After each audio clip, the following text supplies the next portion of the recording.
अस्सलामुअलैकुम, दुनिया न्यूज के साथ मैं हूं पाकिज़ा ज़ाहिर और मैं हूं फाइक महमूद। बुलेटिन में सबसे पहले खबर शामिल करेंगे। कराची से पटेल पाड़ा फुटबॉल ग्राउंड के करीब घर की छत गिर गई। छत गिरने से एक शख्स जाँ बहक, 4 अफराद जख्मी हो गए। रेस्क्यू हुकाम ने यह बताया है, जबकि गवर्नर सिंध की छत गिरने के वाक़े की नोटिस कमिश्नर कराची से रिपोर्ट तलब कर ली गई है। पटेल पाड़ा फुटबॉल ग्राउंड के करीब घर की छत गिर गई। छत गिरने से एक शख्स जाँ बहक, 4 अफराद जख्मी हो गए। गवर्नर सिंध का छत गिरने के वाक़े का नोटिस कमिश्नर कराची से रिपोर्ट तलब कर ली। इसी पर बात करने के लिए बिलाल नसीर हमारे साथ मौजूद हैं। बिलाल, बताएगा ये छत कैसे गिरी? पटेल पाड़ा का इलाका है जहां पर दुकानों के ऊपर एक छत घर जो है वो वाक़ था, जिसकी छत जो है वो गिरी है और जिससे अतराफ में मौजूद दीवारें थी उनको नुकसान पहुंचा है। इब्तदाई तौर पर 5 जख्मियों को अस्पताल मुंतकिल किया गया था, जहां पर एक जख्मी जो है वो दम तोड़ चुका है। तो मजमूई तौर पर एक शख्स इस वाक़े में जाँ बहक, जबकि 4 जख्मी जो है वो अस्पताल में जेरे इलाज हैं। पुलिस और इंतजामिया जो है वो मौके पर पहुंची है। मलबा जो है छत का हटा लिया गया है। हुकाम ने इलाके को जो है वो क्लियर करार दिया है और पुलिस जो है इस वाक़े की तहकीकात कर रही है, किस तरीके से ये वाक़या जो है वो रोनुमा हुआ है। जी, पुलिस इस वाक़े की तहकीकात कर रही है। बिलाल नसीर हमारे साथ मौजूद थे, आपका शुक्रिया।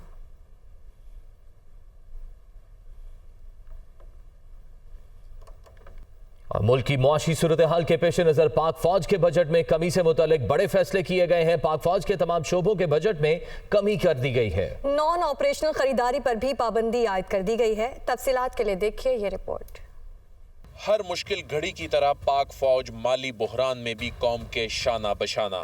अखराजात में बड़ी कमी का फैसला। यूटिलिटी बिल्स और ट्रांसपोर्टेशन से राशन तक अखराजात पर बड़ा कट लगा दिया। ज़राए के मुताबिक मुल्क की मईशत में बेहतरी के लिए पाक फौज के तमाम शोबों में हर किस्म के अखराजात में कमी फौरी नाफिजुल अमल कर दी गई है। कीमतों में इजाफे के बावजूद पेट्रोलियम मसनूआत की मद में अखराजात में 35% तक कमी लाने का फैसला किया गया है। फौज के यूटिलिटी बिल्स के अखराजात में भी 35 से 40% तक कमी की जा रही है। राशन और खाने पीने की अशिया की मद में कमी से 20 अरब रुपए से जायद की बचत होगी। फौज में हर किस्म की नॉन ऑपरेशनल खरीदारी पर भी पाबंदी आयद कर दी गई है। ज़र मुबादला के ज़खायर में कमी के चैलेंज से निपटने के लिए दिफाई और हरबी सामान की इम्पोर्ट लोकल करेंसी या करेंसी स्वैप के तहत होगी, जबकि पाक फौज में तरबियत के लिए जदीद टेक्नोलॉजी, सिमुलेटर ट्रेनिंग और ऑनलाइन मीटिंग्स बढ़ाने का फैसला किया गया है। इमरान खान और मरियम नवाज की ट्विटर पर लफ्जी जंग। चेयरमैन तहरीक इंसाफ ने मरियम नवाज को बिगड़ी हुई खातून कहा तो मरियम नवाज ने इमरान खान को साजिशों का बादशाह करार दे दिया। तफसीलात देखिए सलमान तारिक की रिपोर्ट में। इमरान खान और मरियम नवाज के माबैन ट्विटर पर लफ्जी गोलाबारी। चेयरमैन पाकिस्तान तहरीक इंसाफ ने अपने ट्वीट में मरियम नवाज को बिगड़ी हुई खातून करार दे दिया। इमरान खान ने कहा कि अदलिया पर बिगड़ी हुई खातून के सोचे समझे हमलों का मकसद इलेक्शन से फरार है। मरियम नवाज करप्शन के पैसों से पली बड़ी हैं। इलेक्शन से फरार के लिए ये आइन की खिलाफ वर्जी पर भी तैयार हैं। सुप्रीम कोर्ट पर हमला करके ये लोग विफाक को नुकसान और पाकिस्तान में जंगल के कानून को यकीनी बना रहे हैं। इमरान खान के ट्वीट के जवाब में मरियम नवाज भी पीछे न रही। कहा, आपकी चीखें गलत नहीं, आप अपने गॉडफादर फैज और उनकी बाकियात की मदद से साजिशों के बादशाह हैं। अब आप देखेंगे कि बिगड़ी हुई खातून आपको कैसे मात देती है। एक और ट्वीट में मरियम नवाज ने कहा कि आपका चोर डाकू का बयानिया मुंह के बल गिर चुका है। पलस्तर शुदा टांग आपको मजीद नहीं बचाएगी। तोशा खाना से लेकर बदउनवानी के मुजरिम बनने वाले आप पहले वजीर आजम हैं। हकीकत यह है कि आप अदालतों से फरार इख्तियार कर रहे हैं, इल्तवा की भीख मांग रहे हैं, जो आपके मुजरिम होने का वाज़ेह एतराफ है। और इमरान खान ने कहा है कि माफिया अदलिया पर भरपूर तरीके से हमलावर है। मरियम नवाज जलसों में ऑडियो वीडियो टेप चला रही हैं। अदलिया को कंट्रोल करने के लिए हरबे इस्तेमाल किए जा रहे हैं। ये पीटीआई को कमजोर करके चोरों को इलेक्शन जितवाना चाहते हैं। इन्होंने चीफ जस्टिस से अपील की है कि हमारे बुनियादी हुकूक का तहफ़्फ़ुज़ कौन करेगा। आगाह करना चाहता हूं कि पाकिस्तान को किस तरह एक बनाना रिपब्लिक बना दिया गया है। आर्टिकल 14 वो वाज़े तौर पे कहता है कि हर इंसान की इज्जत की हिफाजत की जाएगी।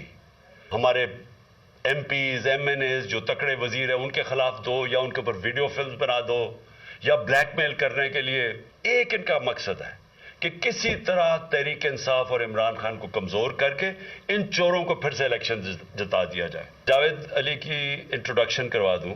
इनको उस्मान डार ने नौकरी दिलवाई सियालकोट में। चौकीदार की नौकरी थी। पुलिस ने उठाया और उसके बाद नामालूम अफराद ने उठाया। ये उस्मान डार को फंसाने के लिए, इसको करप्शन केसेस में लाने के लिए, ये सारी चीज, ये जो इससे 164 का बयान दिलवाया गया, लेकिन अपने शहरियों को इस तरह करना इस मुल्क की तारीख में कभी नहीं हुआ।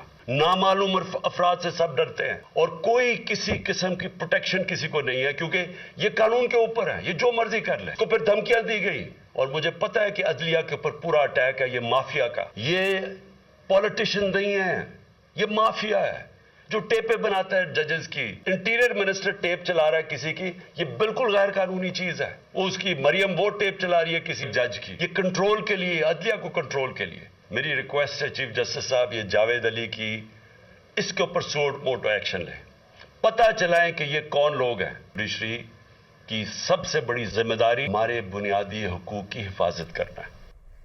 मुस्लिम लीग नून, पीपल्स पार्टी और JUIF ने पंजाब और खैबर पख्तूनख्वा में इंतखाबात से मुतल्लिक खुद नोटिस केस में फुल कोर्ट बनाने के लिए दरख्वास्त दायर कर दी है। सुप्रीम कोर्ट में दरख्वास्त फारूक H नाइक, कामरान मुर्तजा और मंसूर उस्मान एडवोकेट की वसातत से दायर की गई है। तीनों जमातों की जानिब से इस्तदा की गई है कि अदालत उज़्मा इंतखाबात की तारीख के इख्तियारात से मुतल्लिक खुद नोटिस केस की समाअत के लिए फुल कोर्ट तश्कील दे। याद रहे कि नून लीग, पीपल्स पार्टी और JUIF की जानिब से गुज़िश्ता रोज दौरान समाअत 9 रुकनी बेंच में शामिल 2 जजेस पर एतराज किया गया था।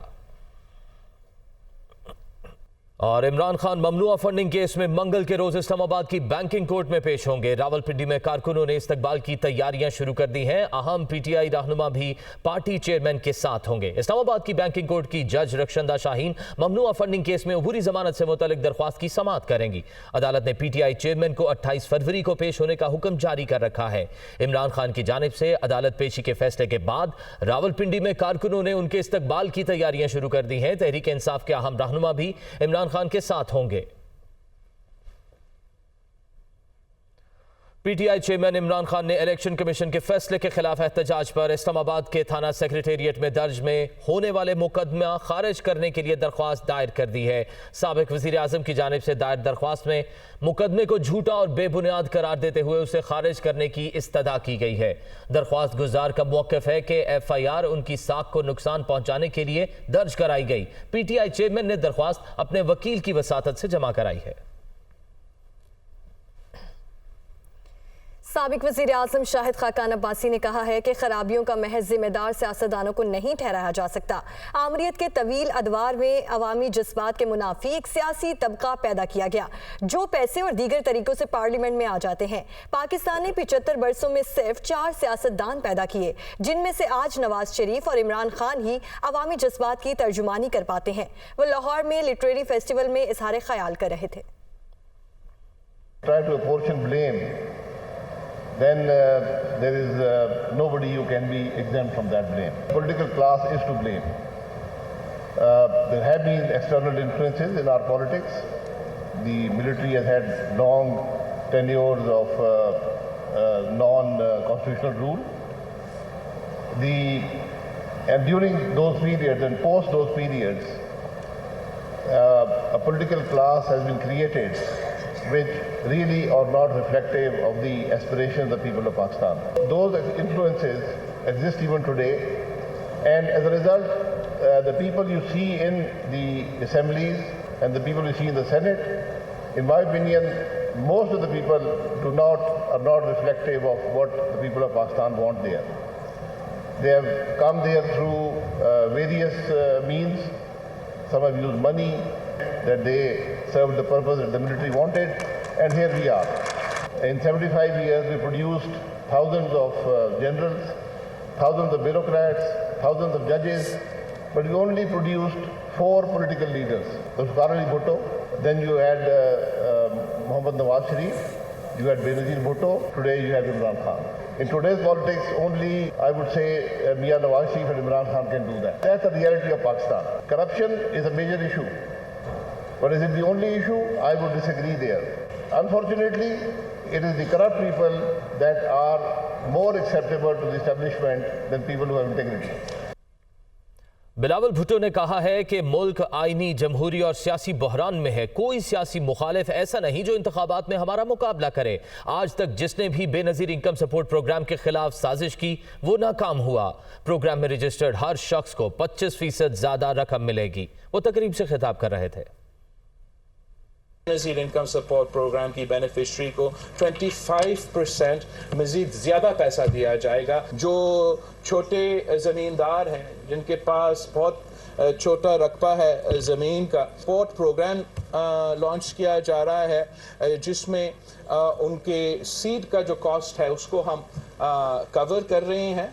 हम जानते हैं कि खान साहब के पीछे एक डॉक्ट्रिन था, आपको याद होगा, और उस डॉक्ट्रिन का एक हिस्सा भी ये था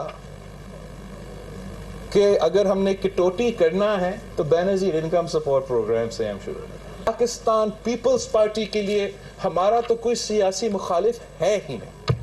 हमारा सियासी मुखालिफ कोई कठपुतली जमात नहीं है। हमारा सियासी मुखालिफ कोई ऐसा जमात नहीं है जो हमारा इलेक्शंस में हमारा सामना या मुकाबला करे। पाकिस्तान पीपल्स पार्टी का मुकाबला गुर्बत से है। पाकिस्तान पीपल्स पार्टी का मुकाबला बेरोजगारी से है। और मैं पाकिस्तान के अवाम को दावत देता हूं कि ये मुल्क एक बहरान में है, सियासी बहरान, आईनी बहरान, जमहूरी बहरान, मुआशी बहरान। अब आए पाकिस्तान पीपल्स पार्टी के साथ दे ताकि हम मिल के जदोजहद कर सकते हैं और अवाम को उनके हक पहुंचा सकते हैं। यहाँ वक्त हुआ एक ब्रेक का, लेकिन उससे पहले न्यूज अपडेट्स। वज़ीर ख़ज़ाना इसहाक डार ने मुल्क के डिफ़ॉल्ट करने से मुतालिक अफवाहों को यकसर मुस्तरद कर दिया। इसहाक डार कहते हैं हमारी मौशी टीम दिन रात मेहनत कर रही है, मुश्किल से निकल आएंगे। चेयरमैन सेनेट ने कहा कि मुल्क के मौशी हालात के पेश नज़र सख्त फैसले करने होंगे। चेयरमैन सेनेट की सरबराही में सेनेट की बिजनेस एडवाइजरी कमेटी का खुसूसी इजलास हुआ। सेनेट में किफ़ायत शारी अपनाने और अखराजात को कम से कम करने पर तजावीज़ दी गई। वज़ीर ख़ज़ाना इसहाक डार ने कहा कि कौम को किफ़ायत शारी अपनाने और अखराजात पर काबू पाने की ज़रूरत है। चेयरमैन सेनेट ने वज़ीर ख़ज़ाना की राय से इत्तफ़ाक़ किया। चेयरमैन सेनेट ने कहा कि हमें दिन रात मेहनत करना होगी तभी मुश्किल हालात से निकल सकेंगे। Opposition leader doctor Shahzad Waseem ने भी मुल्क व कौम की बेहतरी के लिए चेयरमैन सेनेट के ख्यालात से इत्तफ़ाक़ किया।